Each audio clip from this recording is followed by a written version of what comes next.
Shiroman from Dayalbagh Educational Institute. So we will be talking about CFT today based on fixed point of most CFTs in both minus epsilon dimensions. Over to you. Okay, yeah, so thanks a lot. It's always great to be back in Wi-Fi and giving the space. Yeah, Allow me to say, I recall in your graduate student days, your main emphasis was to try and run away from here for as long as possible. Okay, I'm happy to see you begin like this. Okay. Yeah, well, my students not stories. Which is, yeah. Okay. So yeah, so this is work on CFT, and so it's basically, I mean, some point after which time to see we'll do the last CFT, and I wasn't thinking about it, but then we have been working on this for a few years. We haven't put it on the archive yet, but I thought I'll talk about it in future opinions. Yeah, and so here's the motivation, and it's going to be sort of simple-minded our motivation. We're not really thinking about the more physical aspects of the CFT, but the ABS CFT correspondence relates the larger limit of some CFTs to gravity in ABS, and you want to generalize this to DS CFT correspondence.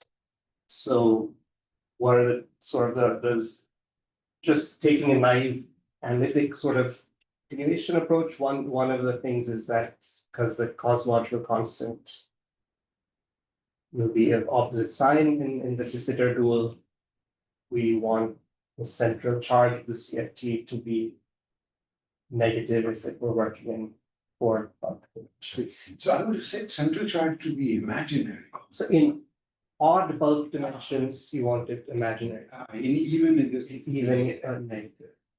Yeah, okay, I see. That's how it works, huh? I know it DS3 very well because I'm trying to do that. Okay. So when you work it out in, but yeah, in ADS4 or DS4, you just minus, which is easier. And you know, one way you can get theory of negative central charge is by matter with the opposite statistics.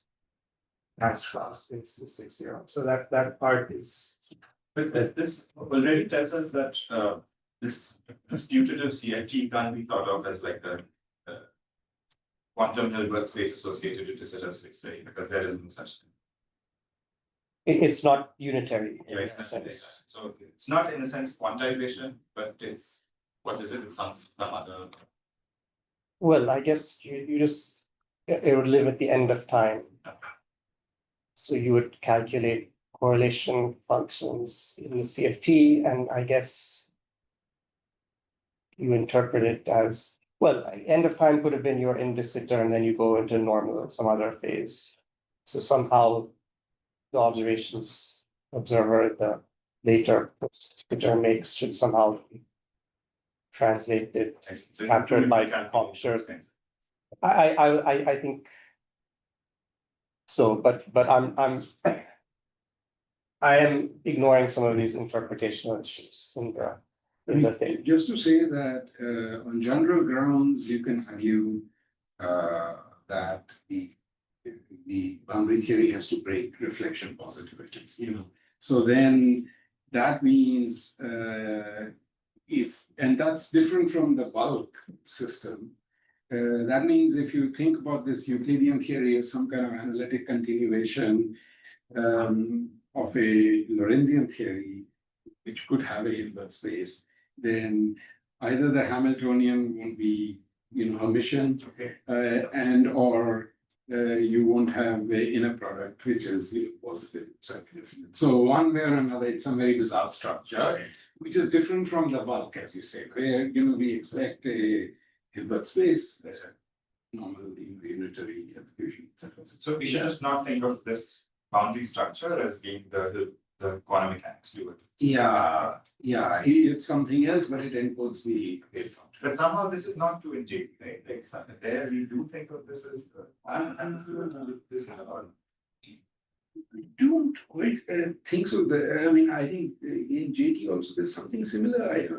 Because Well, I haven't tried to construct a boundary description, very precisely. I mean, to the extent that you might say that it's, sorry for these Yeah, long no, it's interviews, fine. which is part of. Yeah. There's a way to think about it as a kind of SYK model, which at low energies gives rise to a kind of Schwarzian set of degrees of freedom.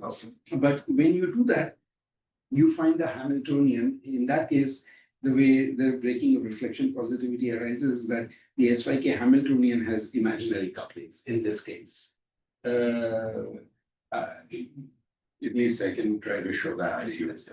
So there is a way in I see. which there's something. Some resemblance of this kind of. Yeah, some resemblance. Like that. to get everything.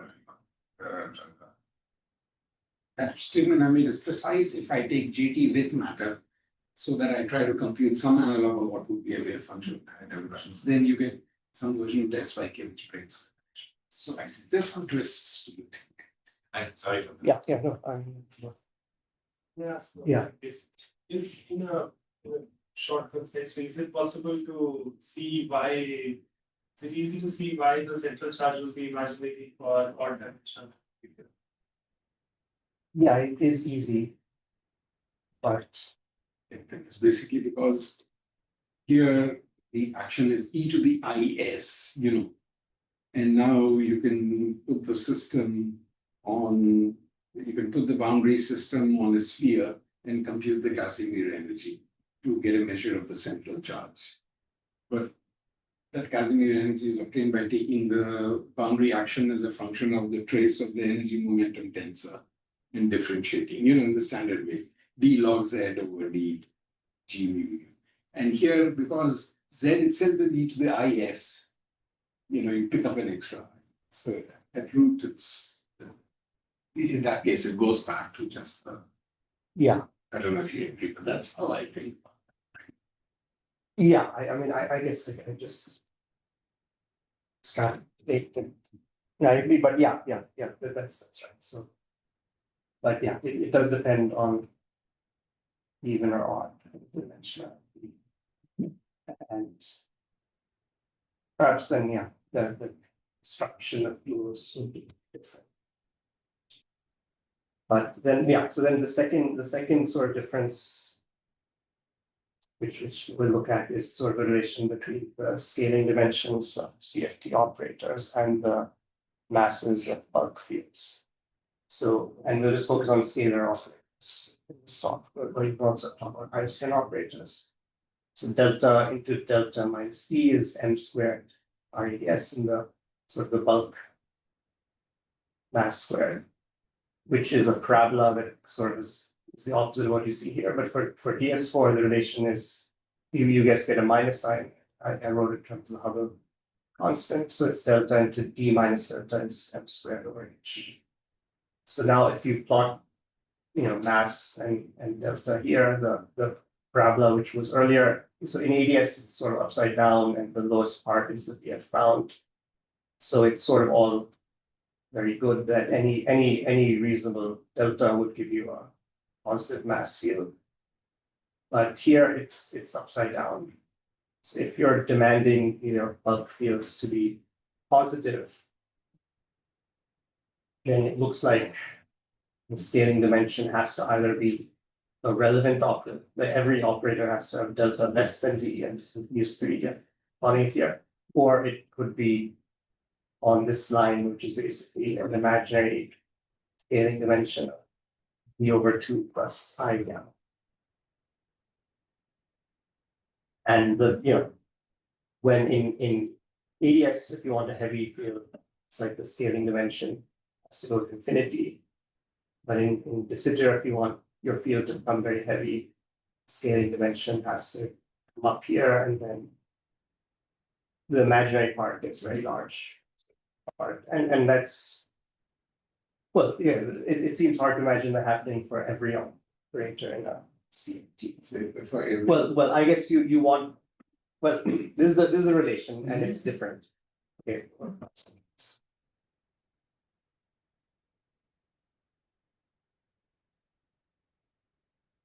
But just to say it parenthetically, if dark energy is the cosmological constant, Yeah. then most fields in the universe would be up on the dash line, including the electron, etc. It's just because the Hubble constant is so small. Okay, because it's relatively just compared to that. Yeah. Yeah. Yeah, so indeed, yeah, that's the thing, and this is sort of it looks difficult because, you know, a generic, like a free CFT which has matrix matter. Well, we want all single trace scalar operators to be either relevant, or it could be marginal, it could be massless, or have complex scaling dimensions or V over 2 plus gamma. In the one example of the SFT which works is the vector model. So first, there's only a limited number of single trace operators, and all of them are effectively like marginal or the analog marginal for spin, so they correspond to massless fields. But if you have an interacting theory or a theory with matrix-like matter, it needs to have a catastrophe. So suppose phi is a matrix value field, and trace phi to the L would have, at least in the free theory, delta is order L. And that would be a very large negative mass. So it's like tachyonics. Well, yeah, because Seems like it's whatever happens in light sky, the higher dies would presumably. So at least the free matrix value theory would be very tachyonic. I see. I mean, if you're just using this equation now. Okay, I mean, maybe the negative mass squared isn't really mean the theory is tachyonic. Maybe it just means there's like strings. And so I guess if you know, in the vector model, of course, multi-particle states would technically have delta bigger than. And those would have negative mass squared. But I guess there you just interpret it to mean the multi-particle state doesn't form a bound state. So maybe you could interpret it, say like these operators form strings. Those strings aren't bound states. Like they just get torn apart. Or maybe you do put this in. I'm not sure. Yeah. Very like silly question, Yeah. but like in the previous slide, in the DH4 scaling dimension relation. So I can understand like why the scaling dimension should be below 3, but like could you explain why there's an imaginary part in the scaling dimension? Like, Yeah. Well, okay. So say you keep m as given, and so you choose m as 3. Then you'll find there's no real solution here. we just that But you solve the solution using a whatever quadratic formula, and it'll always be able to form d by 2. You're demanding m squared to be real and positive, but it'll have some imaginary part. So here the imaginary part is 0, and here the imaginary part. so it's just basically comes by solving the equation. Yeah. So at least, so at least in principle, there's this catastrophe. If you're demanding all these to be positive mass, then that's a problem. And in the bulk, basically, I mean, if you were in flat space and you had a tachyon, then of course you have modes which grow with time. yeah, And here, once the bulk mass is again tachyonic and considerably bigger than the Hubble scale, it doesn't matter that you're expanding at some very small rate, right? Again, perturbations will grow with time. So it's really some instability. yeah. So so it seems, well, at least it's sort of automatic to. You can always get a CFT with some ADS interpretation. I mean, it may have a lot of massive fields or light fields, so it's not a nice theory, but it's still automatically stable, at least. Here, generically, it's not stable. And the condition that all these operators become relevant or not, it seems, I'm not sure if it's easy, if it's possible to get that, or we have to do something different. We will try to get some examples where they are quite solve this problem, but this is a problem that. Can I ask you, this counting which you're doing in the boundary theory, if you have ghosts, just because I've never thought of such theories, you have some opposite sign, maybe, I don't know what, like kinetic energy term or something. And then you have some negative m's, I mean, are they better in the sense that they're crazy theories, but Yeah, so that's what we'll look at, and I mean, a free theory with ghosts would still have this same delta is order. Okay, it doesn't, I mean, the CT becomes negative, but the deltas are still positive. But the Okay. kinetic energy terms, I mean, so you have, okay, you'll come to this, but how do you think of those? Maybe you tell us a bit. Like the kinetic energy term is of the right sign in terms of. Well, like say you have ghost scalars, and then now like phi, like you have d mu phi, or if it's un d mu phi bar d mu phi, if it's SPN, you have d mu phi I omega ij. So now the sign almost is just a matter of convention whether you switch it. And there's a particular convention we choose for the signs to ensure it's really that magnetic integration works. But it's not about. Yeah, okay, it's like how we have ghosts in string theory or in gauge theories or something. They have the right sign, kinetic energy term, the statistics is wrong. Yeah, And okay, then the counting will be as we normally do. Yeah. Okay. yeah, okay, and okay, so you also want a gap in the theory, so you might want all but a finite number of scalar fields to have hermetically large masses. Okay, so imagine looking at a free CFT. So free CFT, you would have operators at all these, evenly spaced deltas or different phi's we have. So these would all, if you deform them by parameter and the no crossing is satisfied, they'll all move up here. And you'd want them all to move this way and then go up here.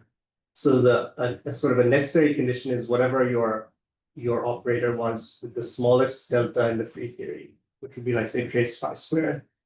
That should be d by 2 plus I.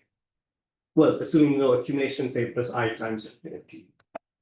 So you want the smallest delta operator is sort of what's the heaviest guy, rather than the largest. Whereas in ADS, you don't care if trace phi squared has finite delta, but you want trace phi L to have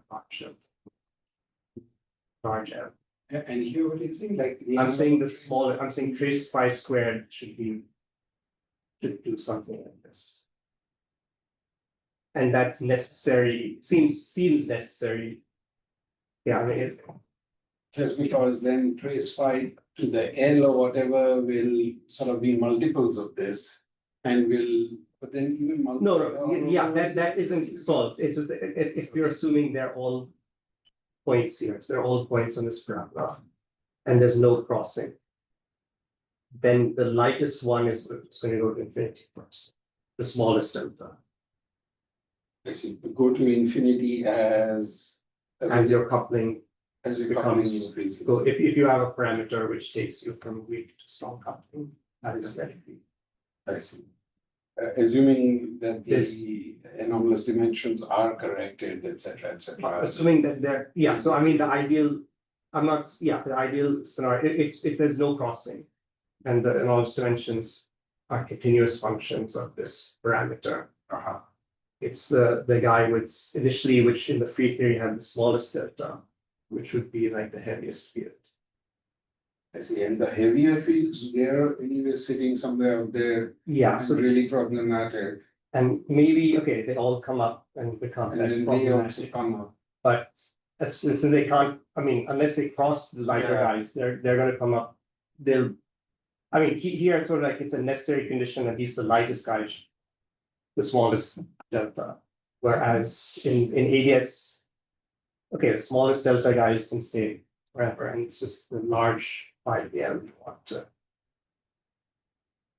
Which is sort of a hard thing to satisfy, but at least here it seems that then the smallest field trace phi squared has more significance than it does if you're trying to find the gap. But it seems necessary that this. Basically saying, sorry, just to make sure, assuming the anomalous dimensions don't cross, the lightest one has to move up so that the heavier ones can hopefully move into Yeah. a safety zone. Yeah, Otherwise, probably you'd be. yeah, that's. And this is what, again, these are all just my naive thoughts after this. I didn't read, like, could be some subtleties if you disagree with me with that. Sorry, can I ask? Yeah. So I was asking, what do you mean by going up like this? So okay, then, at least if you look at n equals 4 for Young's, there's a parameter lambda, which you can tune from 0 to infinity. And infinity is strong interacting, 0 is free. So when you have the free theory, you'll have a lot of operators which their scaling dimensions are just, you can compute them by engineering dimensions. And you'll have a large number of operators, but there the parabola is upside down. So those are like a lot of light operators. Or their masses are order 1, depending on how big the string is. Then as you turn on interactions, these all become infinitely massive. So they move up along the parabola. Maybe the lightest guys stay where they are. And typically the operators don't cross as a function of the thing. I mean, maybe they can if I think they generically, if there's a sort of a theorem. And so there you want the heaviest operator, the operators with largest delta for their deltas to go to. But here you want the operator with smallest delta as you turn to go to d over 2 plus I times it. Okay. And why is the no crossing condition for some? So sort of like even in quantum mechanics, you have like a Yes. matrix, looking at eigenvalues and you diagonalize it with a parameter, they don't really cross. I mean, it was just the division operator. Depends on some parameter. So what does that imply here? Well, it just means that I can start with the free theory where say trace phi squared might be have dimension 2 or something. And I can assume that that operator would still be the smallest delta in the interact. It would be at some higher rise jumps. I mean, But you anticipate that the tail of the parabola is like no, this parabola is just the dictionary. I can't change the dictionary. It's just what are the deltas? and then when you introduce interactions. Yeah, the parabola is fixed. That's nothing to do with interactions. Only the position of points of the fields will move Yeah. around. It's like how in ADS CFT we relate bulk masses to anomalous. Yeah, so that's the formula. I meant like when you have the free theory, you were saying because of the engineering dimensions, trace of phi to the downstream phi will be down there. Yeah, will be somewhere here or here. So it'll have some deltas here, and then you can see where it corresponds. But do you expect the masses to be not negative, very negative? Well, they will in the free theory. They're all very negative. Yes. And We want a theory where interacting theory where they're not negative. At least if you're demanding your interacting theory has all positive masses. you don't want any negative value, or do you not want any negative? I think ideally you don't want any negative values. I mean, in the free theory, you're getting an infinite number of negative values. So if you were to get a finite number, that's progress. But seems you would want to say no negative values, ideally. I asked because I've heard people say things about like the global stability of DS and all that, so I was asking. Well, you're saying maybe if they're not too negative, it's okay.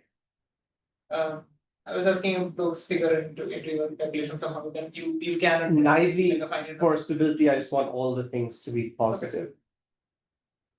But maybe somehow you can argue that you'll get some stability. Okay, and Yeah. and there's no folklore about no folklore completely forbidding such a scenario. There's no folklore completely forbidding a scenario where there's fully stable DS.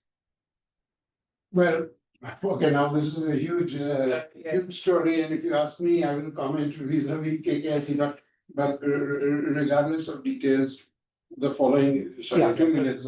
the following is always true in string theory, that there's always some direction in moduli space where you can go and you restore Susie. And the cosmological constant relaxes to zero. So if you ever have a positive cosmological constant, minimum, there would be, and you can be quite categorical, various non-perturbative decay mechanisms, which ultimately could take you to suicide. And therefore, I think it's, who knows what the center of, that diagram we draw in string theory where the various corners are, the perturbative limits, who knows exactly what the center is. But if you take guidance from everything we know in string theory, if the set of vacua exists, it's almost clear that they can best be missed. And that doesn't imply anything. No, here he's talking about, those those decay rates are e to the minus 1 over g, because they are non-perturbative. That's going to be heavy operator. No, it's very small. So if you take a Hubble constant in units of n to be small, then this is hugely suppressed. It's e to the minus h square over m Planck square. So it's very, very suppressed process. It's always there, but suppressed. But here he's talking about perturbative instantly. It's like if you have a tachyon. They will just immediately lead to growing. Okay, that's a totally so you're always talking about perturbative. Yeah. And then, of course, on a much longer time scale, there could be some decays. But Shiroman won't concern us. Yeah. Because even this is, I don't know how one can solve this. But we'll try out with some. And so these are sort of, and these are the only two sort of questions. So I guess we're just going to look for large CFTs with negative central charge that can be large. And we'll look at this spectrum of scalar operators and can we find some maybe whose forms d over 2 plus I gamma, ideally with gamma goes to infinity.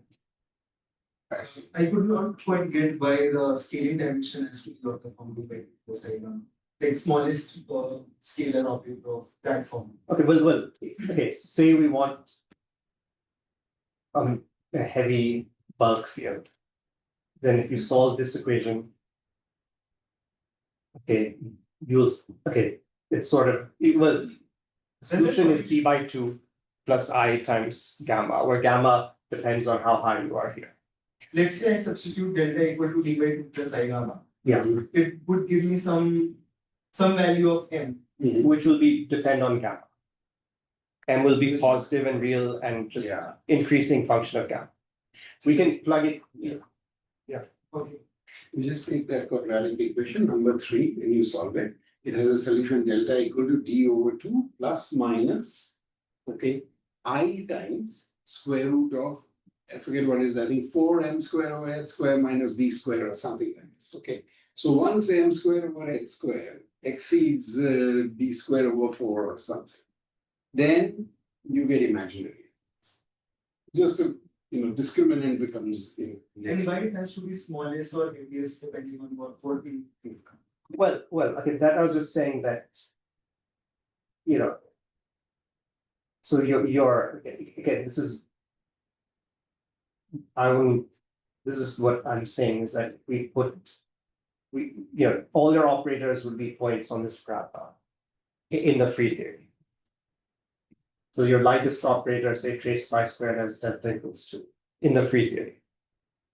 That's your lightest delta. So if you're assuming, that there's no crossing and it changes and it varies continuously with some parameter which controls the strength of interactions, which is an assumption, then the best, and you want it to become very heavy because I want most of my fields to be heavy, including then it would go like this and all the other fields which are lighter than it in the tool will have to, which have larger delta would come after it. So it's sort of like this is the first field which, like if any field has divergent bulk mass, then the first field to do it would be this one with smallest delta.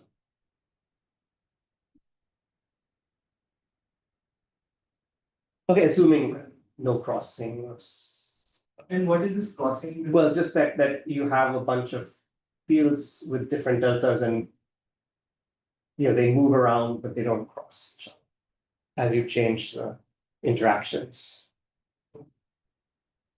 Yeah.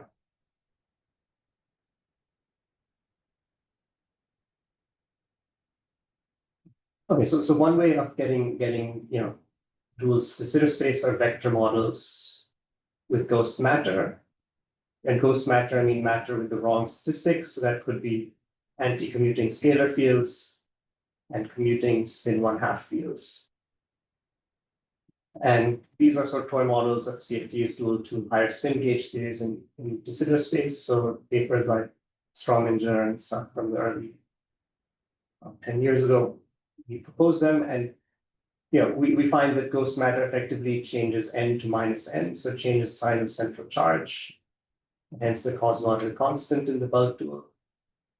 Doesn't change any of the scaling dimensions, so they also correspond to massless fields. And the only single trace operators are just two field operators. So you're ignoring the multi-particle operators. So it seems like the delta is sort of satisfied really. Okay, but we look at other CFTs with ghost matter, and I don't know if it's proven. But I think one could probably prove that they would generically all have negative CT. And though it may not be as simple, it's not as quite as simple as a continuing, it's not necessarily the opposite of the non-closed CFT. Then let me just, I should know this, but so in 2D, of course, I know what the definition of the central charge is, etc. You can compute it through a trace anomaly. And here, say, if we are in the boundary theory is 3-dimensional, because we're doing de Sitter form.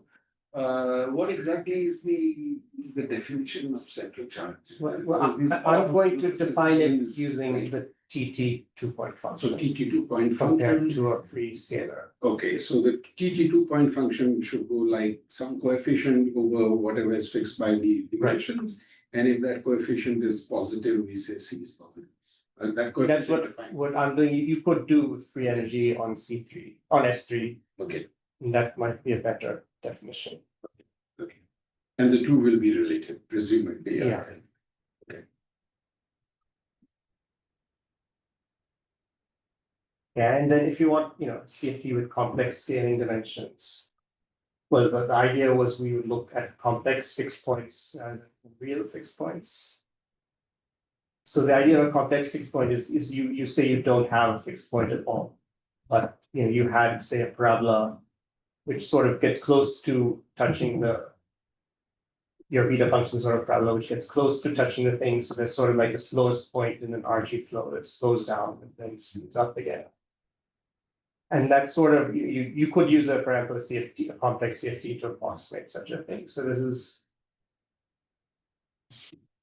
what all we mean by complex fixed points is you have a beta function, it doesn't have a real solution, but has a formal complex solution. And you use that to calculate scaling dimensions of correlation functions. So I mean, we have normally if the coupling constant became complex, we'd say, oh, the Lagrangian or Hamiltonian is not real in omission, let's say. But here, who cares? It's a ghost CFT. Roughly. Yeah. Though even for normal CFTs, say you can look at a complex fixed point and you can sort of use it. You could imagine doing conformal perturbation theory with it, and you could try to use it to approximate the slowest point in an RG flow. So like walking technicolor. If it was like, say, it was just slightly complex, so that you almost have a fixed point, then the way to look at it as a perturbation of a complex fixed point. So it's not totally meaningless, but yeah, it's a formal thing. And yeah. But here it may not be formal. We don't know the rules of the game. Yeah, we don't know the rules of the game. So. And we'll sort of focus on two sort of those theories of matrix matter. One is by fundamental by 4 theory, which we'll study with both commuting and anti-commuting scalars.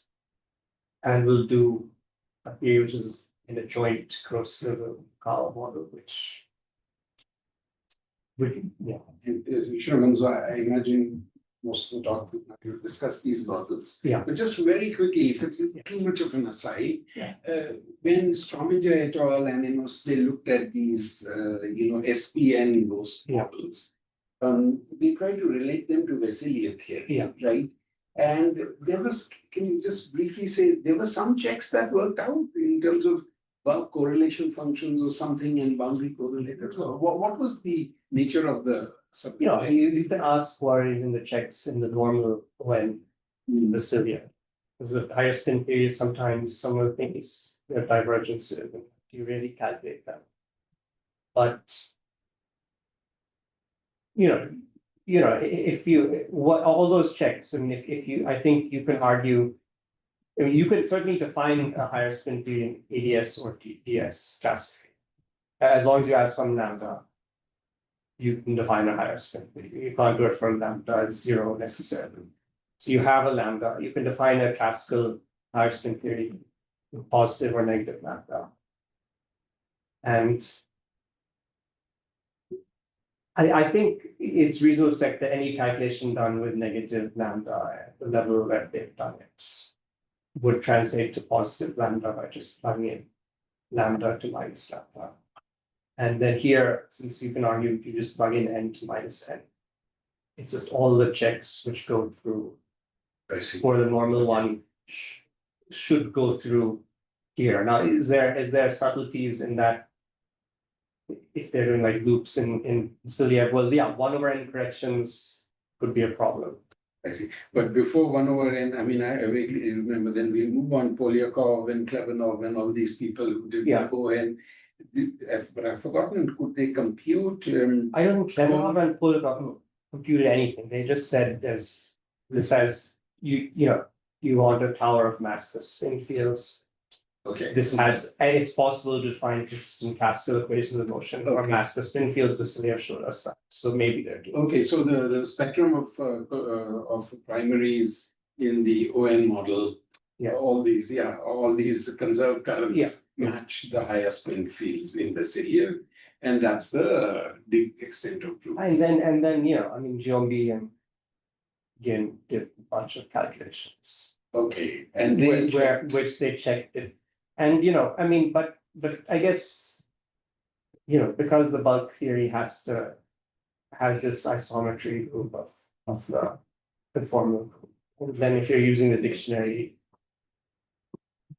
and then it has a higher spin symmetry than if you just think from the general analysis of whatever stuff, whatever they come up with has to sort of match.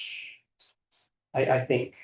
So it's, but there are people who do the higher spin gauge, they say that this divergence is here, and it's like, so then you ask how well defined are the higher spin gauge states? You don't have an action or something, and there's this technical details there. So it's, and I've not followed, but I've spoken to people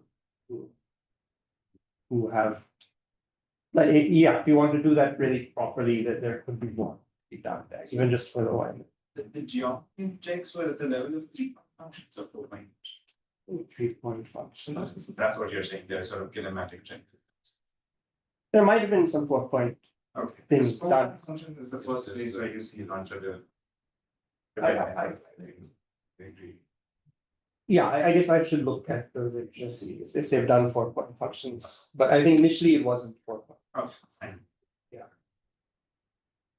Okay, thanks. Yeah, but here, so here, I mean, I guess we're just looking at delta and CT defined as 4.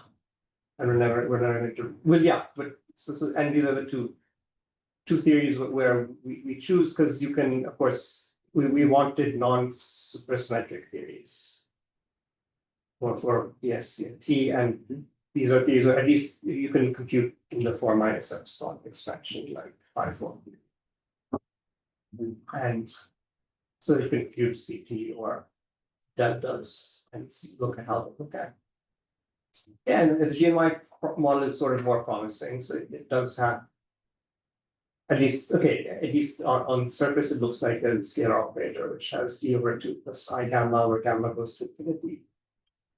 It is sort of strange, but I'm not sure that will. So the bifundal phi 4 doesn't quite work, but it's still educational. So sorry, and we also comment on a ghost analog of ABJM. So I don't know. We don't say as much about it. So That's a supersymmetric ghost. yeah, so you can define supersymmetric ghost theories, and I don't know how well they're studied, but so there'll be a supersymmetric ghost version of ABJM. So ABJM depends on 3 parameters: n1, n2, the 2 ranks, and k, which is the level.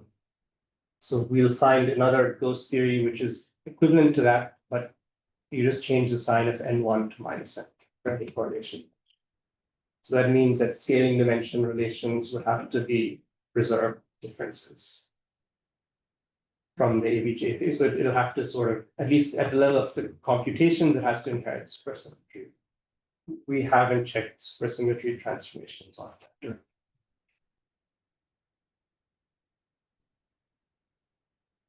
There's another form of supersymmetry which I'm not going to talk about, which comes in StatMech, where you have commuting scalars and anti-commuting scalars, and that's called Parisi's supersymmetry, and that arises in disordered systems.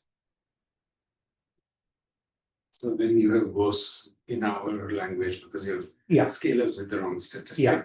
And you have scalars with the right statistics, and they sort of have a supersymmetry.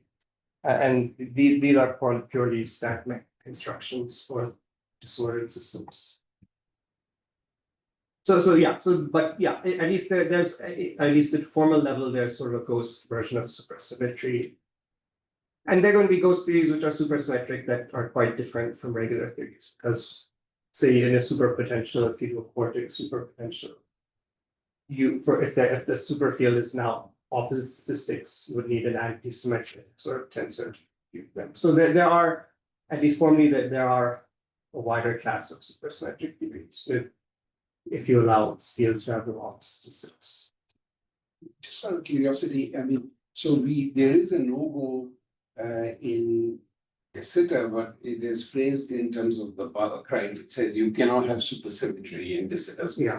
There are various versions, but one KD version of this theorem is that the Hamiltonian vanishes, therefore Q square equals H means, any action of Q is trivial, etc. Okay. And then most sophisticated versions with killing the conditions.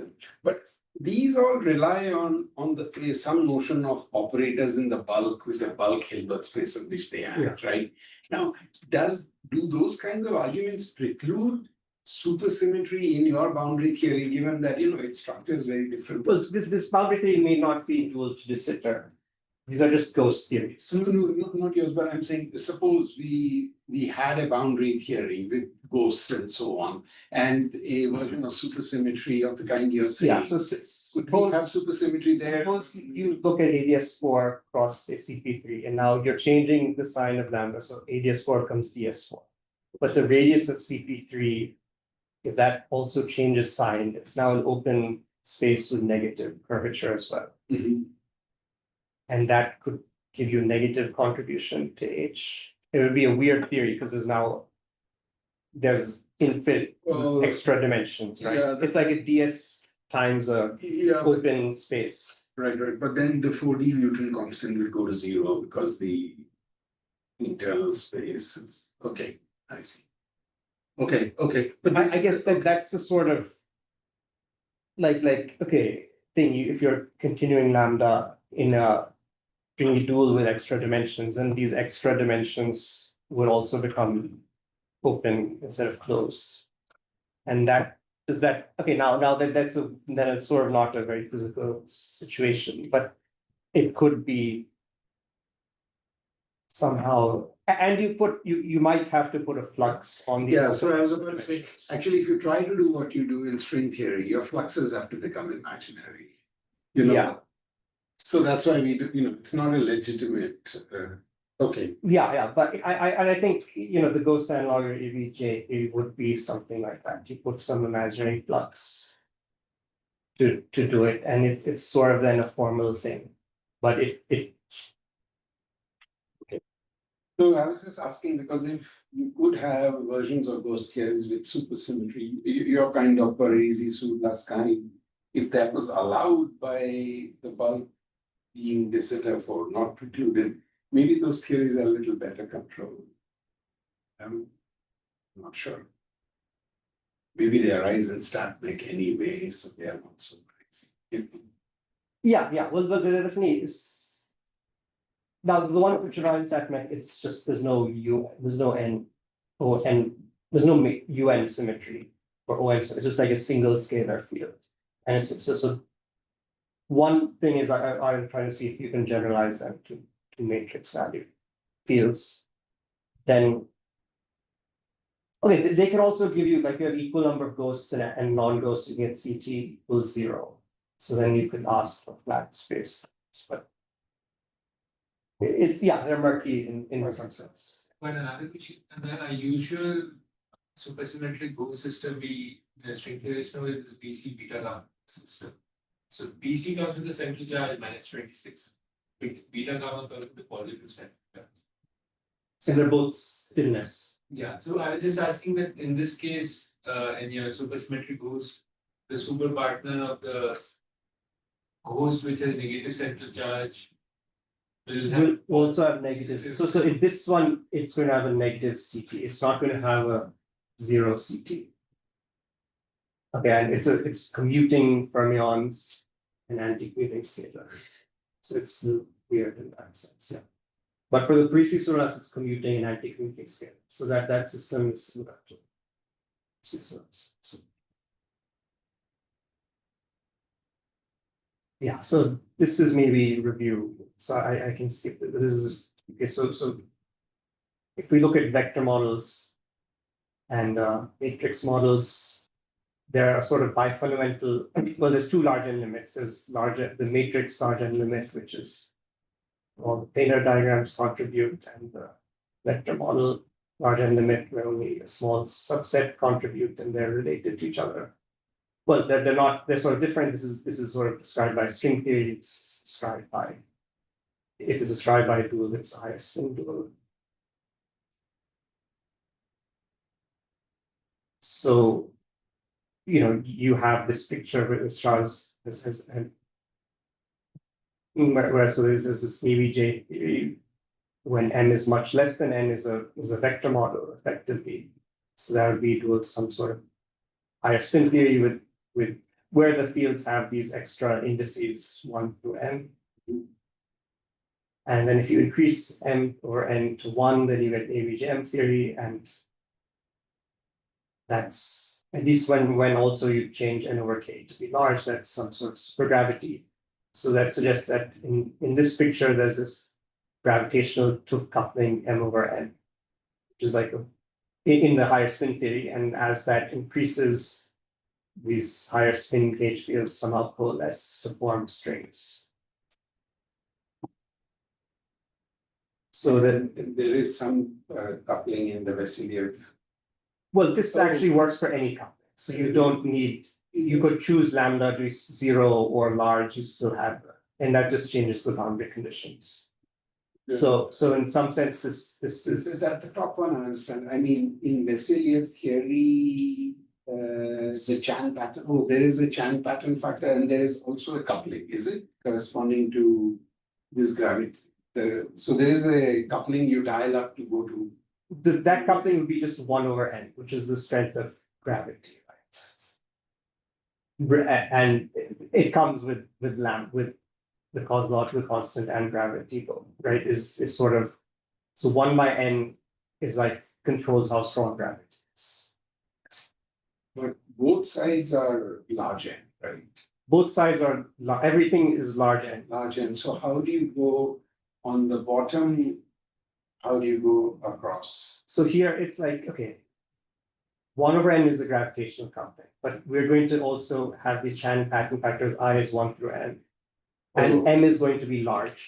So Just now the there's a number of Chang Tooth gravitational coupling, which is m over n. And so it's like n is going to infinity even faster, but m over n is held fixed. So yeah, so it's a large and it's a gravitational coupling treating M as large. I don't know how okay this is the picture. I mean I don't know whether there's yeah. And this is the thing. So M over N is a gravitational coupling. And of course, large N vector models without common can we define, can we perturb them in a similar way to get non-supersymmetric ADS things, and it's you can start with a non-supersymmetric Chern-Simons model and do this or something else, but by the way, independent of your talk today, I mean, just to say, there is a huge set of non-supersymmetric fixed point theories, in 3 dimensions, 2 plus 1 or 3, right, which are well controlled, Bang-Zaks kind of fixed points. And, it would be great if one could try to ask whether they have non-supersymmetric ADS tools. right. I mean, that itself would be a great project, and Yeah. along the lines of your general interests. Yeah. What are these plans? Yeah, you can take, these were studied a lot in the early days and so on. You can, since you can have Wilson-Fisher-like fixed points, in 3D, now you can combine that idea with large N and so on, and get, many theories which have no supersymmetry in them, but where you can get fixed points and moreover keep them under control. I mean, the Wilson-Fisher fixed point, by the time you set epsilon equal to 1, okay, Wilson got the Nobel Prize, but you're not sure whether it's under control. But with an additional large N parameter, you can try to really rigorously argue with terms you keep in the beta function, the leading terms, and you get a C. And so you have a huge class actually of these non-supersymmetric fixed point theories in 3D. If you believe ADS CFT, you say, oh, they should admit some kind of gravity dual. So you have some huge class unexplored in terms of known flux compactification. So anything. So these you start from 4 and go to 3. Like that's just how you find the fixed points. But I'm saying ultimately you have a 3-dimensional theory, which is conformly. And so if you believe ADS CFT, there should be some bulk to it. And we don't know it. That's all I'm saying. But where do you expect these CFTs, which are non-supersymmetric, to have a bulk dual? Because if you believe ADS CFT, then you believe that good CFTs should admit holographic duals, and especially if you have some nice large N limit, you might expect that gravitational duals are controlled. but the original argument about this ADS CFT had all ingredients of supersymmetry in it, right? Really, you think holography only works with supersymmetry? We should have a separate discussion. Okay. Well, there is that that's supersymmetry no helps you argument. like The you easily example- identify the CFT and Yes. the dual. Because the idea of holography is much more general, right? Idea is much more general. But do we really know of cases where we have a bulk dual where there's no supersymmetry? I don't think so. Not with, at least asymptotically, you need some. Then you might break it or something. That's why no good flux compactification or anything. That's why I'm saying it's kind of an interesting. I mean, Certain two dimensions. GT model. Oh, the JK. GT. Right. That's a very generic word. Prakash? In 2 dimensions, yeah. Okay, we should have another discussion to what. Yeah. There's much more to say. Yeah. Okay. Sure. Then maybe we can talk about this. Because there's something to do there. Yeah. There's a set of famous notes of Eva Silverstein which are circulating. Yeah. Where she talks about this. So we can look at them. Yeah. So You might want to study the same question in a simpler model than ABJM and without supersymmetry and even without transimals fields.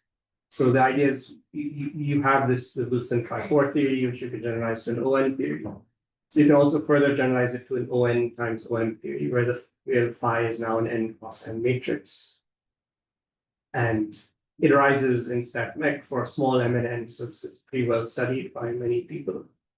But we're interested in the case where n and m are both large, so it's still a different limit, but you have this rectangular matrix and we look at phi squared, trace phi squared, or so you can do, there's two ported couplings now, there's trace phi to the fourth and there's trace phi squared squared.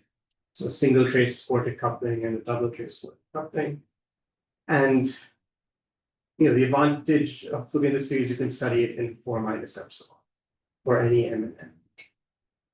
And just try to see what happens if you make m over n large, although you're working in epsilon extension.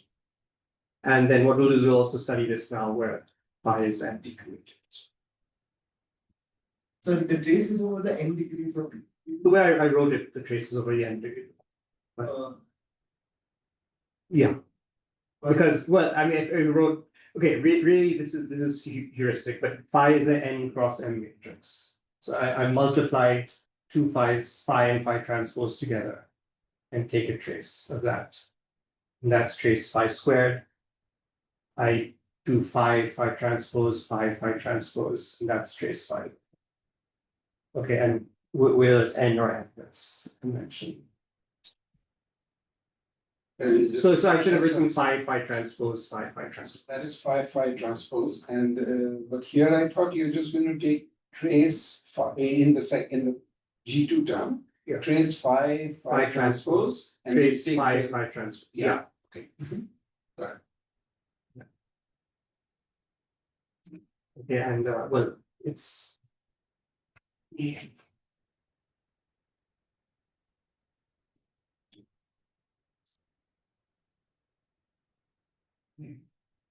Yeah, and it's studied by different people up to higher loops, and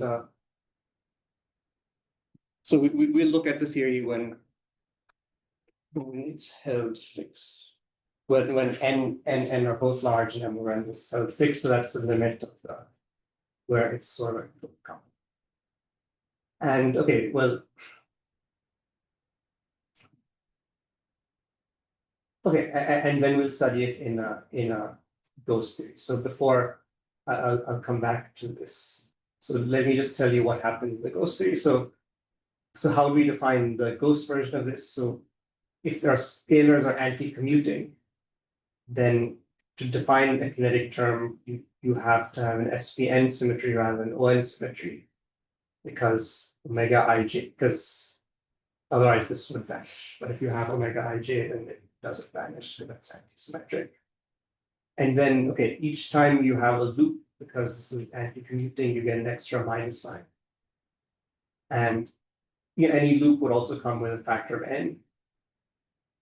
So therefore, you can absorb those minus signs into just changing it twice. And that's the essential idea.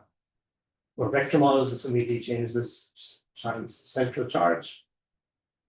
And you can do this also with UN, and then you don't need omega ij. So it works.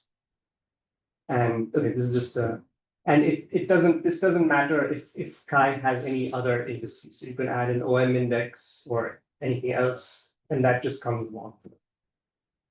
Okay, so therefore the ON times OM model becomes an SPN times OM. Okay, and okay, this is example where the minus signs are worked out.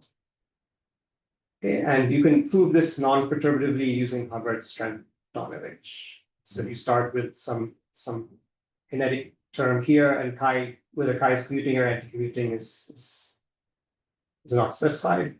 And this is say UN, so it's chi bar, or if it's SPN, then chi bar is chi I times omega ij. So here we just allow a general potential, which is written in terms of a bilocal operator, chi bar chi, that's singlets. So then you can introduce the auxiliary field and set G equal to the singlet, and and then the action in terms of this auxiliary field, then you integrate out the field chi. You'll get a determinant to the power plus or minus n, depending on whether the fields are commuting or now this action is identical for both theories, but the parameter is n for the SPN is for the ON theory and SPN for the -6. So this is and G and psi are both sigma are both commuting currents. Two. So this is a general non-perturbative proof. And now you see with this proof, okay, you could also add, suppose I added a Chern-Simons gauge field and I'm in flat space and working in light cone gauge. Then I integrate out the Chern-Simons gauge field. The way we do it, because in light cone gauge in flat space, then you just get a non-local potential for chi for your field here, which is also written in terms of singlets. So this also goes through. So it also applies if you have Chern-Simons gauge fields in flat space. The Chern-Simons gauge field has its normal statistics because it comes with a derivative like d mu plus a mu. So you know the ghost theory with a Chern-Simons gauge field is just an ordinary Chern-Simons gauge field. So you can have an SPN gauge theory, is that right? Yeah, SPN or UN if you want to just keep UN in first. But just to understand so you would have you need the SPN for the statistics to work. If you're doing ON. So if you're taking ON theory to SPN, you need SPN, yeah. Or if you're doing UN, you can just have UN on both sides. Then how do you get this? Because then statistics and well, you just get that omega being antisymmetric was tied to SPN, right? Because yeah. So there you just have chi bar I, chi j, and then since there are different fields, you can change the order, and it doesn't vanish. Oh, I see. So Complex because it's yeah, complex. You can. So it's your but SPN is one case, SPN to ON or UN to UN. UN to UN is maybe more simpler one. Okay. And so then you can have a UN Chern-Simons theory with ghost matter or regular matter. There's one subtlety is that when you're integrating out the Chern-Simons gauge field, you have to move around the fields a bit, so you get an extra minus sign in the factor of k, which you also see here, because if you integrate out this thing, you get sort of a loop. So this diagram just has like a well, this is heuristic. This is sort of heuristic thing that you in the ghost theory you have to change the sign of k. So it's like a UN minus k ghost theory is related to a UN plus k ordinary theory. How does that left diagram go to the right one? Say you integrate out this Yes, you integrate gauge out field. the gauge field. So now this guy is going to be connected to itself. Oh, right. Okay, I remember this from Yeah. You integrate a gauge field, you get some JJ kind of. Yeah, you get a double and then you trace connect and then it you're like that. connected. So this is sort of like this with a non-local attraction, but now this has an end loop. I see. So this needed a minus sign. So k has to get a minus sign. And you could also do all the work and see it from this by hand. So, but we have to change k to minus k. And for example, now we could apply this to ABJ theory. Okay, and that means that ABJ theory, which is UN1 times k times UN2, UN2 times minus k. Maybe I don't need to write that thing, but it's just the ghost theory. This is the original ABJ. It has this group, and then ghost theory will have. You have to have them have the same level now. Instead of opposite levels. But and then correlation functions in the ghost theory with the same level are related to correlation functions in the ordinary theory, just changing one of these signs. The sign, say n2. And yeah, and the potential stays more or less unchanged if you write them the correct order. So the potential also depends on k. So there's a particular potential But you can choose the potential and keep the two levels equal so that this theory would have identical correlation function. This is ABJ with just n 2 to minus n.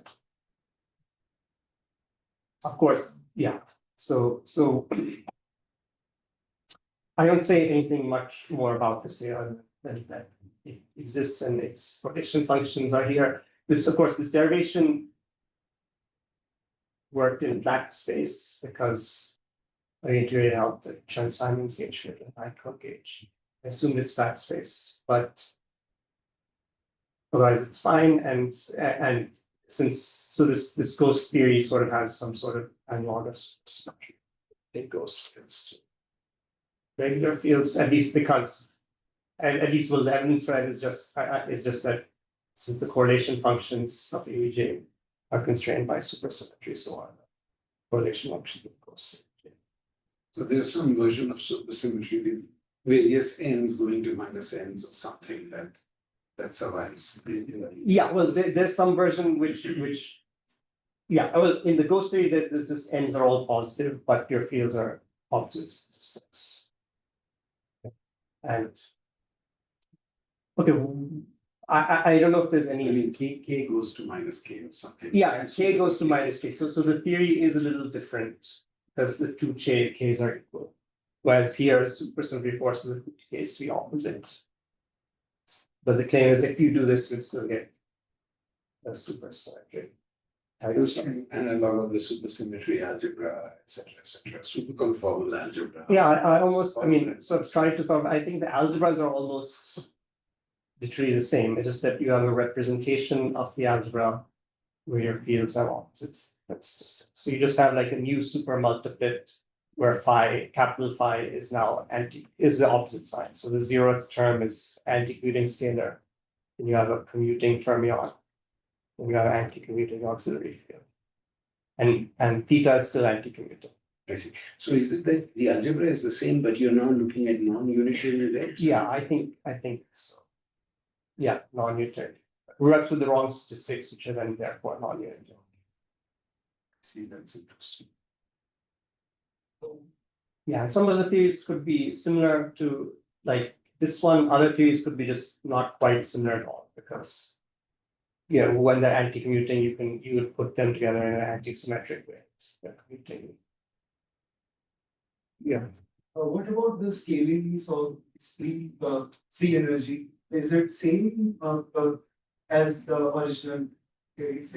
So now yeah, so Drucker and Marino and people had commuted the free energy of ABJ on S3 using localization. Now I was asking the boost points. Yeah. So now the question is, we could just take that answer and change n1 to minus n1, n2 to minus n2. It's not yet justified because when in my derivation, I did work in flat space to integrate out the Chern-Simons gauge field. And when you're in S3, then you can't necessarily use electron gauge, and there can be modes. If you're any compact direction, even S2 R2 cross S1, then you have the Chern-Simons around that S1. And that might not be related by angular continuation, the part coming from that. So I don't know if I can take the free energy on S3 and just plug in N2 to minus N2. That would not be sensible. Well, it's not justified by what I told you here, certainly. What doesn't mean it's wrong, because I guess if this ghost ABJ theory has the same supersymmetry as the original one, which I claim it does, then you could use localization on that to compute its free energy using the same techniques as the Drucker. And presumably you'd get the same answer with just N2 to minus N2, but I haven't done that. But what do you think about it? Let's say free energy of ABJ on S3 goes like in 3/2, let's say. Yeah. No, okay, first of all, that's ABJM. So if you want to do anything, you have to first compute an ABJ with unequal levels. Okay, and then you would continue one of the levels to minus while keeping the other fixed. But okay, Drucker did it for ABJ. They did it for including unequal levels. So you could take their answer, which is more complicated when N and M are unequal. plug in a negative value and see what you get. I didn't do that. Well, I did do it, but I didn't include the results here because it's not. What I told you doesn't justify that. And I'm shamefully, you should go on, I'm shamefully ignorant about the localization calculation you mentioned, but is it somehow that the free energy itself gets related to an index? I never, I mean, this happened while I was a student here. And I didn't. Never, I mean, like there's some paper like Houston first, where they turn it to a matrix model. And then this guy solved the matrix model. How does it, I mean, And usually the way it proceeds is that you, if you have supersymmetry, then you can add to the action as Q exact. And then you take the coupling of that term to it. And that Q exact term doesn't make a difference in the free energy. That's exact. And then you, yeah, exactly. And that's what allows you to send that coupling to infinity. So you localize on the saddle point for price. I'm not sure this. yeah, I think that's what they do. That's roughly, I mean, it's just the localization is done with this particular problem, whatever the technical detail is. So then, of course, one would have to think through whether the adding that Q exact term, because you. well, there should be some Q exact term you can add. So I mean, you could do that for this theory. You might, I mean, in that final matrix model, they actually consider theories with negative n and positive n somehow. So it might well be you do the localization on this theory, you get the exact same answer. So I said, but I haven't. And yeah, if you understood this calculation, you might be able to do it. Tell me the answer immediately if you get, or without much work. But yeah, but anyway, because it's supersymmetric, I guess it's still not likely to have a sensible distributed tool, though it may be still interesting to study. But I thought you were making a case here that you get a kind of supersymmetry, but Yeah. it goes, therefore the central charge can be The negative. central charge will be And negative. so on. So then why is it a given that this notion of supersymmetry precludes dissonance? That's what I was asking. Well, the algebra is the same. Well, okay, I don't know if it, so I guess I don't I mean, it fully, might be worth thinking it through in that Yeah. the bulk argument, as I was saying, uses bulk notions of Hilbert spaces and so on, you know, yeah, or it uses a very bulk argument, which is some killing spinor condition which can't be met. You know, those are the two versions of the argument I. yeah, so it could be this supersymmetry doesn't quite translate to an Yeah. ordinary bulk supersymmetry, some weird sort of Yeah, exactly. sort of analytic continuation of supersymmetry that isn't what you would naturally, isn't, yeah. Yeah. Yeah, that's possible, that's possible, but. Yeah, so there's this theory, it certainly exists, and. We could do calculations with it like this and then try to interpret them and move out. But we're going to look at because whatever, maybe if you accept the arguments for no supersymmetry, then the idea is we would want to put non-supersymmetric theories, and this is a non-supersymmetric guy, but now phi would be, well, phi should be pi here, and then we contract with some omegas and some deltas for the alternate things, and that's a ghost theory which has SPN times ON symmetry. And it's related to the OM times ON by 4 theory, with M goes to minus M, keeping M G large. And as you said, M over N is, we're working in this limit where M and N are both large, so M over N is a Tuff coupling. So here we're not directly analytically continuing lambda, where this Tuff coupling becomes negative, it's gravitational.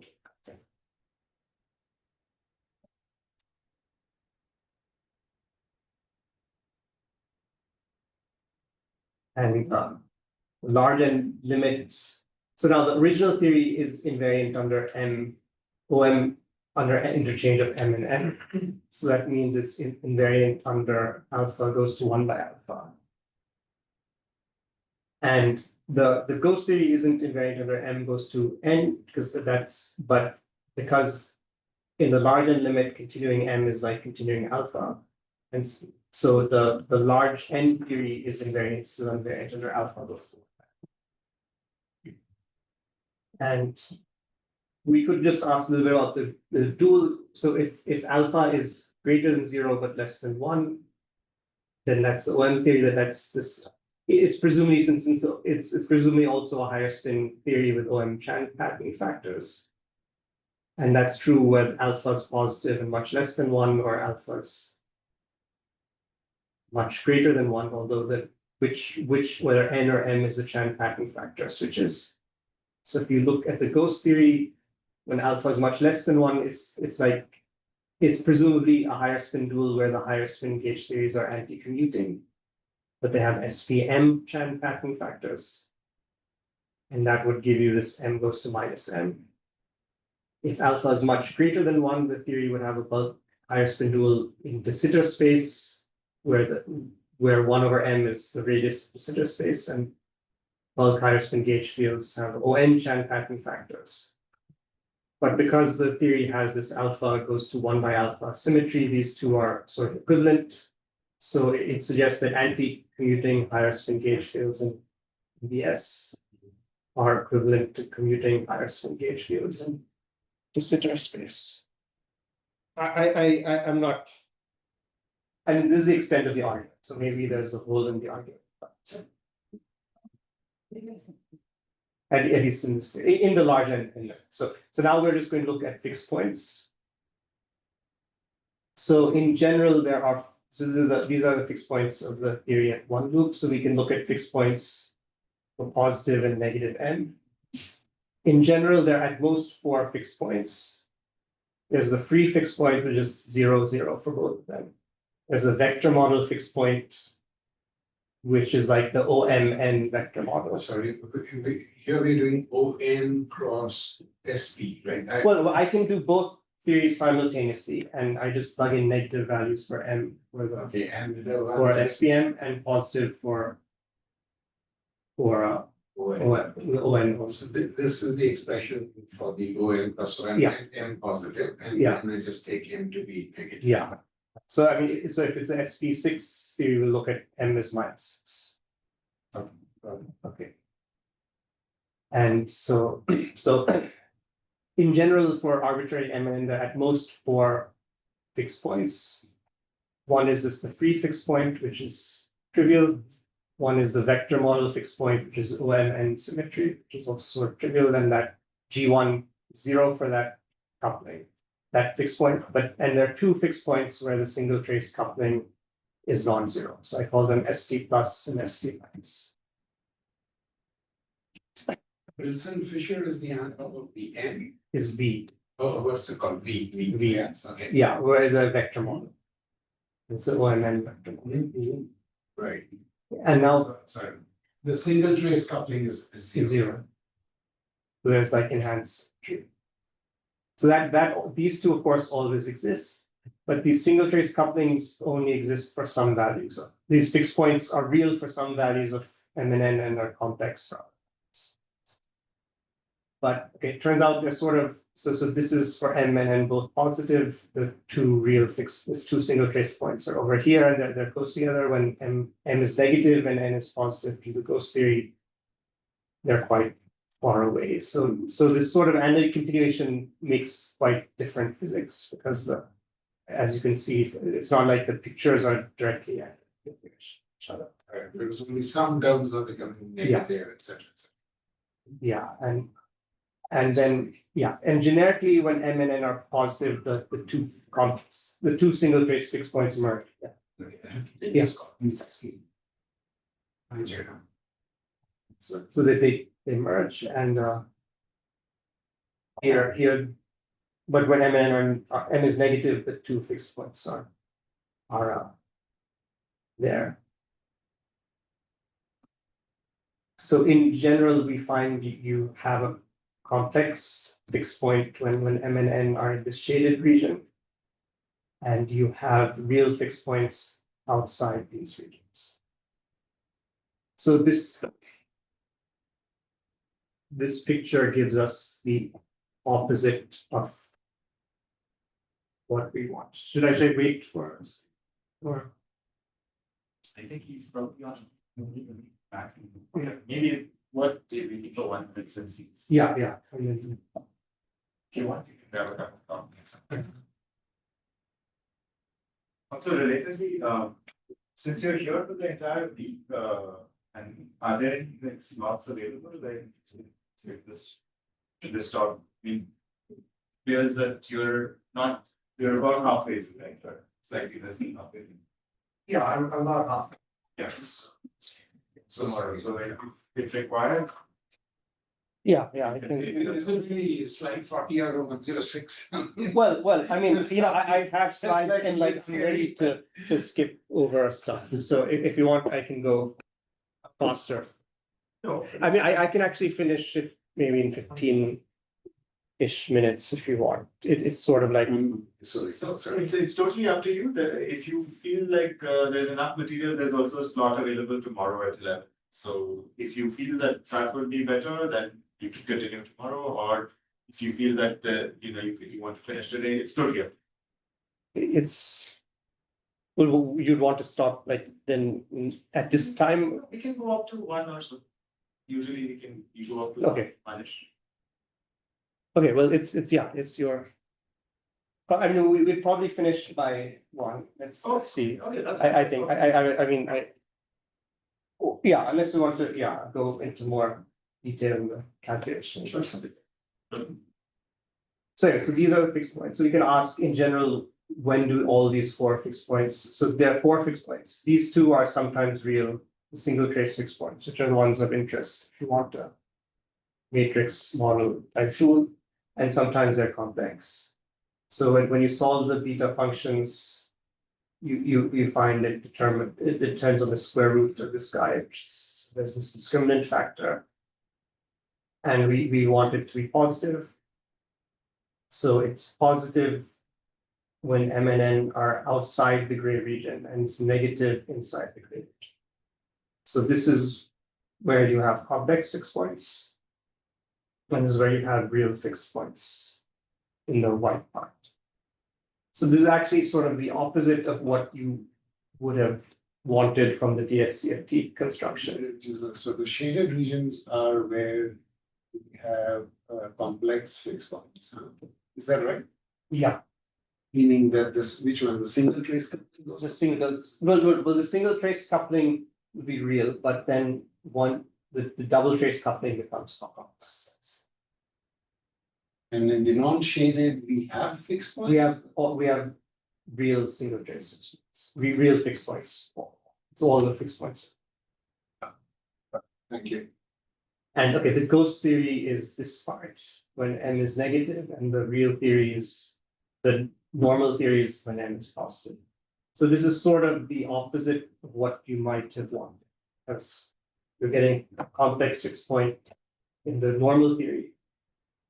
And the ghost theory, which will have negative central charge, are getting a. Oh, wait, for negative M, don't you have that bottom? Well, that's N and M both then. Oh, I see. So I just plotted this to show M and symmetry, but really we should have just made part of the top half. Oh, I see, okay. So this is the ghost theory, this is the regular theory. Then I would have taken the view that I discard because the non-ghost theory is a sensible theory we all understand. I would discard the complex fixed points modulo some approximation to slowly varying beta functions. And on the other side, I have real, in the ghost theory, I have real fixed points. So okay, I take You can it. study them, yeah. Study. Yeah, and that's what we'll do, we'll study them, but we wanted if you want complex scaling dimensions. Oh, I see. You wanted complex. Otherwise, you won't get there. Yeah. And here, you get a complex fixed point of E over 2 plus I gamma. So it's sort of like, well, and if you look at those complex fixed points and you compute the scaling dimensions, you get a complex scaling dimension, and that by the same argument corresponds to a field below the BF bound. So this theory, which doesn't have supersymmetry, if you study it for n equals my n, which would be in this gray area. those complex fixed points would be perturbably unstable, Oh, non-supersymmetric AES series. So it's sort of what you expect, that you want supersymmetry. Without supersymmetry, you get unstable. Well, and the complex fixed point means it's unstable. The anomalous dimensions are below the BF bound. The masses transit. So the one field which has a complex scaling dimension, which is k phi squared, directly translates to a field whose mass is below. Yeah. Okay. But okay, so but we could interpret this as a pair of unstable AES tool and an unstable dissociative tool, which is related to each other. Let me ask you this.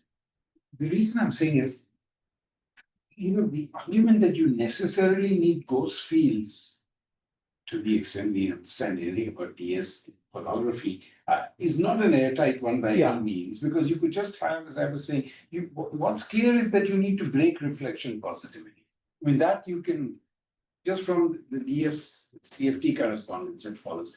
But that could happen if the Hamiltonian is non-Hamiltonian. Right. So if you get if you have ordinary fields, but your fixed point has complex couplings, that might be okay. What is the central charge there? Yeah, so I compute that and yeah, this is a question we asked, like maybe it's okay. So first thing is we're going to compute the central charge as a function of alpha, and alpha is positive or negative at the single trace fixed points. And yeah, so for real fixed points with positive alpha, presumably CT is real and positive. Does it apply if the fixed point is complex? And certainly it doesn't apply when it's alpha is less than 0. So you could ask that, you could conjecture that. Tell me again, what's alpha?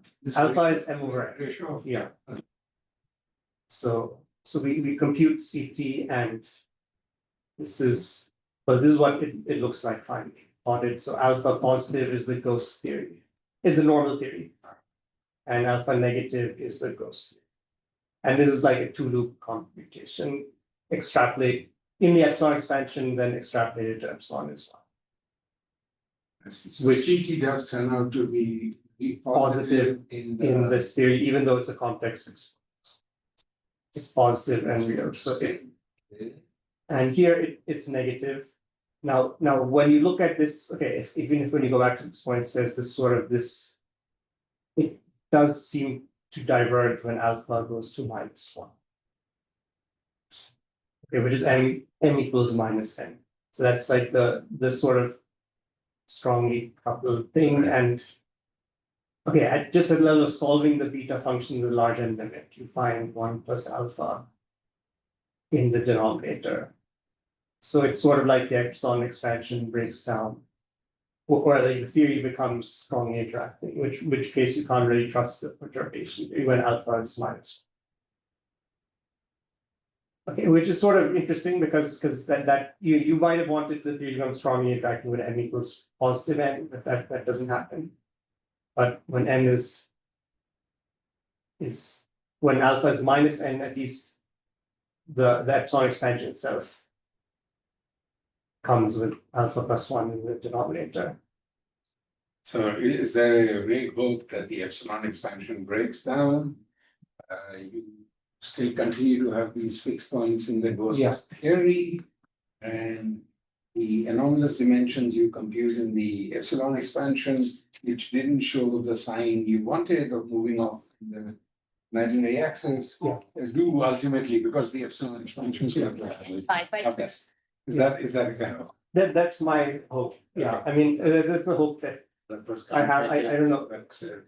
We can't check it, but of course it's not like this is a theory you could never simulate or something, because it's just anti-Coulomb scalars. Okay. And okay, you can ask me if I include this 1 over n correction, then it goes, then that sort of, it does sort of cut this off at some point. Okay, but yeah. What was the previous thing you just took going? Yes. Divide by 2 powers.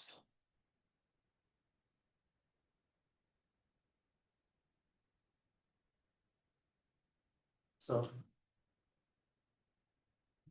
this goes down, yeah, here, yeah, so in perturbation theory, these do seem to have a divergence alpha minus one. If you go to for loops here, the order epsilon cube term is in the opposite direction. But you know, we sort of assume that each term will go negative and positive and negative and positive. So perhaps the best estimate is just you estimate CT via array approximation. This is what you get.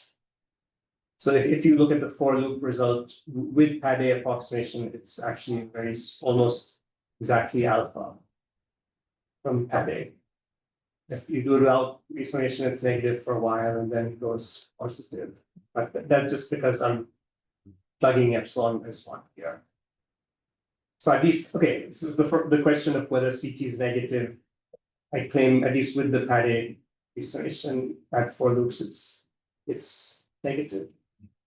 And of course, the two loop contribution is negative, just that the for loop is in the opposite direction. So if you're I know nothing about Padé, or this is black magic, or this is real. Sorry. well, okay, Dividing by if some you use factor. Padé in like 5-4 theory, Yeah. just the normal 5-4, and you compare it to experiment or bootstrap, it matches very well. Okay, so it's like if you're an operation term where they're going in opposite signs and it's diverging, you might, but again, it is black magic in the sense that I don't have any hard proof. I mean, it's just you interpret this power series as a rational function. And you ask, if I demand it to be a, you know, or two terms in the numerator and two in the denominator, I fit them to match this, what would it be? Yeah, I see, that's how you. Yeah, so but you know, when you do this here, it's almost like this is actually so it's very close to being exactly alpha, which is what you might have wanted. So yeah, so at least if you're doing the Padé, which is what epsilon expansion people often do, then it's negative and it doesn't diverge when alpha is minus one. Of course, yeah, perturbation theory breaks down when alpha is minus one. So we might not know what happens when alpha is one. When alpha in the regime where you can trust perturbation theory, it's I see that slope comes out exactly to be. I mean, this is like one plus. This is like. So it's very close. It's almost indistinguishable from one. Like this first term and last term would be exactly one. You divide, but then you have this. So I mean, if Padé is good, you could be away from alpha equals minus. Where your things are breaking down. Alpha equals minus one was where it was breaking. Right? Where you're at strong couple, yeah. Be away from that, you still trust that you get it. If Padé is right, you trust you at least getting a negative central charge. Yeah, and yeah, if Padé is not right, then okay, well, then I mean each contribution is going to be opposite signs. So you have to then go to sufficiently high roots. Okay, and okay, what happens really when alpha is minus one? So actually at alpha minus one, it's like this one loop contribution, which is okay. If you look at the beta function here, okay, this term vanishes. So if we're looking at epsilon. So if alpha is minus one, it's like the problem, all these even terms vanish and you just get a slightly different beta function. So you can actually try to solve it. Well, there's two things you can do. You can either try to look at the n squared corrections, one over n corrections, or we can do this where n is large but epsilon is bigger. So because this quadratic term vanishes, you sort of have to solve it again from scratch this way, and we get you get if you solve this thing, you find okay the coupling constants are like square root epsilon instead of epsilon, but everything comes out to be it comes out to be negative. So at least CT is. But is it again, even at alpha equals -1, every term, oh, here you go up to order epsilon. Well, Is well, the we, epsilon square going to change things dramatically or? well, okay, so now.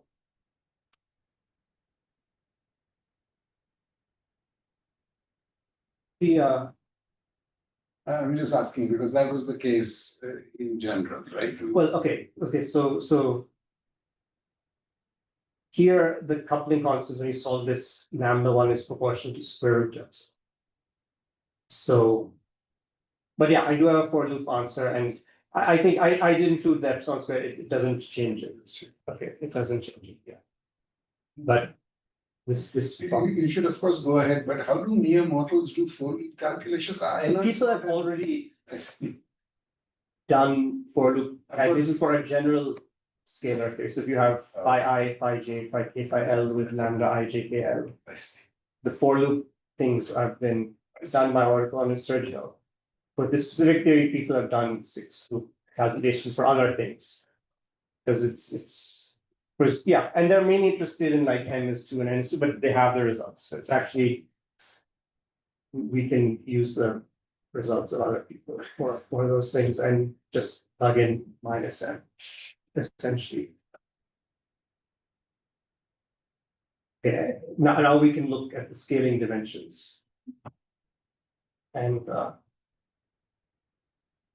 trace phi squared is this the smallest one. So if we look at the trace phi squared at the single trace fixed points, this is what you get up to for epsilon squared. So above the thing, it's imaginary. So I'm going to plot both the real and imaginary parts of it. So when alpha is sufficiently large and positive, it's imaginary.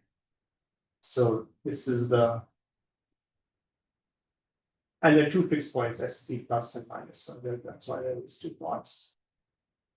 So this is the trace phi squared up to 2 loops plugging in epsilon is 1. So it. Okay, there's sort of 2 places where it looks like it diverges. One is at this sort of transition from real to complex, and the other is essentially as you approach alpha equals -1, the scaling dimensions diverge, either positive or negative. And I see. this divergence is probably just an artifact of epsilon, essentially. Like, if it wasn't, then this would be like you have a positive CT and a gap. Because this is diverging at the transition, but no other operator's scaling dimension I found. Alright. So I assume that that's just a breakdown of the epsilon because but at alpha equals -1, the more or less every operator shows divergence there. So that seems cool. So I mean, if it was just this operator and you were looking at alpha away from a divergence, then I'll say, oh, maybe there's a chance because I'm getting an imaginary part. But or no, not really. You want it to be along. But anyway, I was going to say some of the other operators are Well, okay, tachyonic. No, yeah, well, so this guy, so here, this delta gamma phi squared will always be tachyonic because it's a positive gamma. So delta is also positive, bigger than it's also relevant because delta will be relevant. This time, there's a window. You're going to just extrapolate. There's a window where this is not tachyonic. Because it becomes negative and then.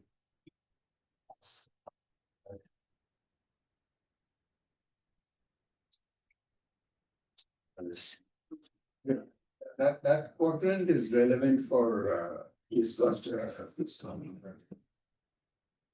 relevant for DS, right? For your ghost theory, right? Yeah, so for the ghost theory, there's a range where, so if it's relevant, it has a positive mass, not a huge mass, but like. It's still positive. So if your operator is relevant, that's Okay. right, But between okay. D by 2 and D. That was within the allowed region, right? Yeah. Okay. Non-tachyonic. Yeah, it's not tachyonic, so. It's not going up along the imaginary axis, Right. but it's okay, it's not a dangerous thing, I mean, it's non-tachyonic. And it's a, yeah. But there are other non-tachyonic objects. But there are other tachyonic objects. Yeah, well, okay, you can also look at, say, trace 5 to the 4. And well, this is how it looks at the 2 fixed points. So it has a positive scaling dimension for in the normal theory. In the negative, in the other theory, it also goes negative. So there's a window where it would be non-tachyon. And then it goes. So. And this is actually true, I mean, we believe this is true for any trace y to the L. It's going to go something like this. So so you get a negative contribution. Which is generally bad, but it's true that there's going to be some range of alpha. For any given operator, trace y to the L, however big L is, where it's in that sort of top half of the parabola. I mean. And that's sort of once, and when after it enters there, it's like you're already at a point where you can't use perturbation theory. So what happens beyond there is sort of, you could hope that.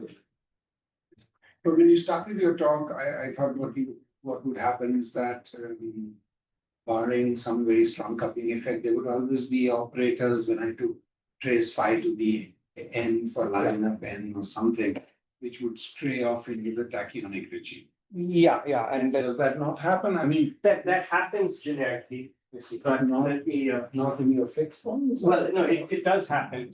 But the question is, can strong coupling stop it from happening? So it's just that if you look at this spot, in this alpha.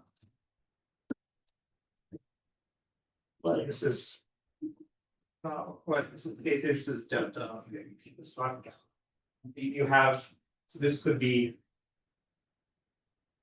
I mean, this would be 5, base 5 or 4.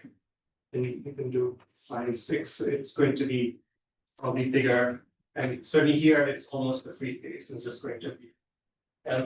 But it will, because the alpha mark plus 1 in the denominators, we expect it will go down this way. And then if you draw like these 3 here, delta's 3, so there's sort of a window. So any given operator, most of the time, it's very tachyonic.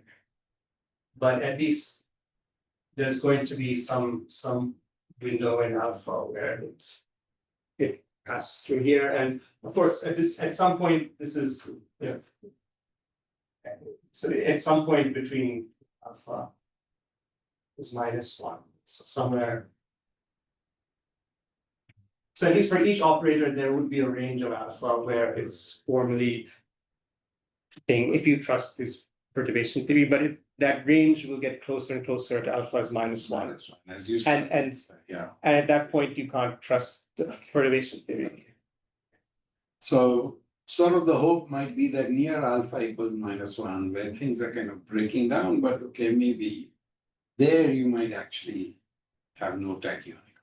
So. Yeah, or at least there's some possibility that just because this becomes very negative. So no matter how big phi L is, it would get something negative. Now. Again, yeah. So there at least. I mean, it's hard to imagine like phi to the L for some huge L would get an infinitely negative contribution.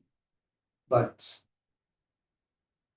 it at least there's you could hope for that, though I can't say for certain.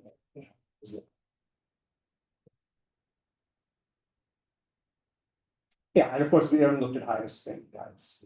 It's just fun. Yeah. Okay, but That's your conserved currents, you mean? Yeah. Which one could look at? Well, you can look at those, and you can also then make them. Higher spin guys that are not conserved, which are the more dangerous guys. And just remind me briefly that once you take two gauge fields, UN plus whatever or O cross SP, then what would have been the conserved currents in just the pure O? They are not conserved anymore, right? Is that right? Because you said. No, yeah, they're not conserved. Conserved, yeah. Okay. So certainly by the time alpha is getting to be order 1 in magnitude, you don't have any conserved currents, even approximately. Yeah, in these fixed points, yeah, anywhere, once alpha is order 1, Order 1, that's what I mean. they're not conserved. But So then they could acquire larger dimensions, and then that's something to look at. yeah, which of course, it's bad if they're just large positive dimensions. You want Yeah. them to be negative. Or ideally imaginary. But okay, so one interface is that okay, you have a regular platform which is tachyonic as a tool, and the ghost 5-4 theory, well, outside this window at least, would be tachyonic, unless you're willing to conjecture this window. Near alpha is -1 somehow. Yeah, I mean. Well, okay, actually, this slide is old, so earlier I thought, because they are all negative for the most part, so actually they don't come large and real, but. And they Yeah. become negative, but you have to go to, I mean, if you start with bigger and bigger phi to the L's, you have to go closer and closer to -1. Yeah. So eventually, to make all operators, the hope would be you have to go towards this very strong. Yeah, and of course, by that time, these are so negative that when you plug into that formula, they'd correspond, they'd be out of they would. But of course, I guess the point is you could argue once it becomes negative, then you can't trust for it. If you're going, because a negative scaling dimension means you just replace the operator by its shadow. Or something, and it's like that's but yeah, at least the alpha equal -1 does want to pull these operators in a negative direction to the extent we see in perturbation theory. So could it make them all relevant? At least in perturbation theory, you get that's all. I don't think you could expect more evidence for that.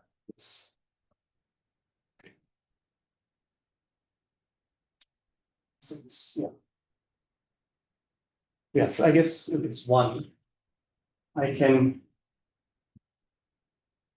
tell you about this other theory or not, as And so just to understand, so now you'll do the fermionic version perhaps? well, it's we're going to look at a theory like, so this is like a gross Noguchi theory.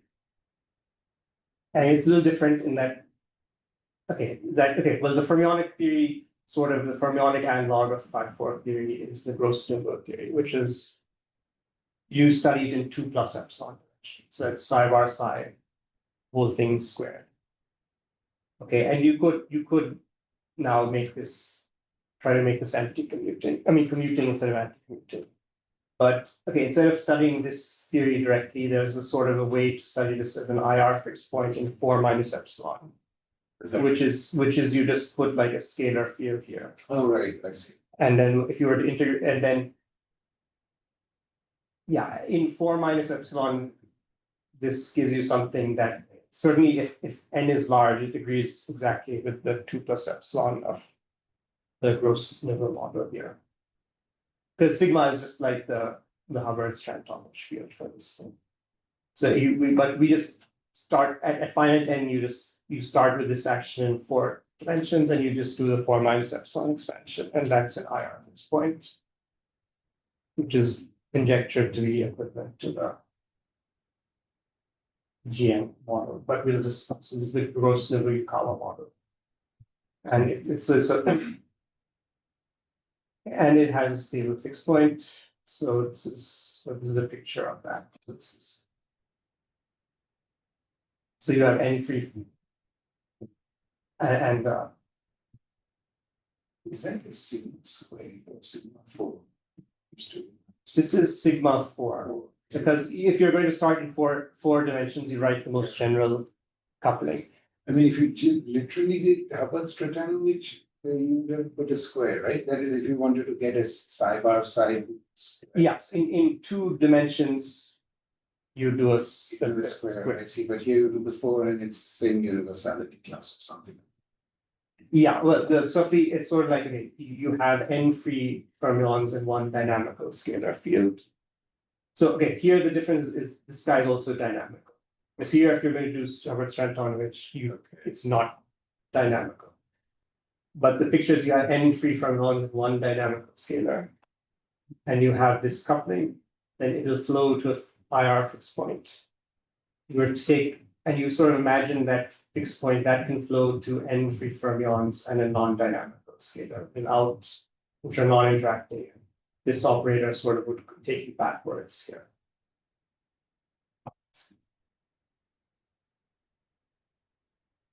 So you tell us about, just to understand. I'm just going to look at this theory, You're going to look at this theory with now. a variant of this theory, yeah. And now the opposite statistics. Well, this scalar field, I'm going to keep the same statistics. I'm just going to change the fermions. Fermions to be. And then you look at fixed Yeah. points. And that's slide 57 to 106. I'm just asking. Yeah, I mean, so yeah. If you feel that, I mean, clearly seems to be enough material for a follow-up talk tomorrow. So Yeah, it can be a shorter talk, and it won't be like. sure, I think this slot is free. So if you feel not You want you to give a talk? Or I thought you were going to give your follow through talk. That'd be solid. Okay. Okay, great. It's like. I mean, well, I guess, yes, yeah, maybe Shiraz might be. Yeah, so sure. So then I'll also discuss it. Oh, that's enough. Yeah, I mean, it isn't that much, but it can be a short talk, so you don't mind. Yeah, okay, fine.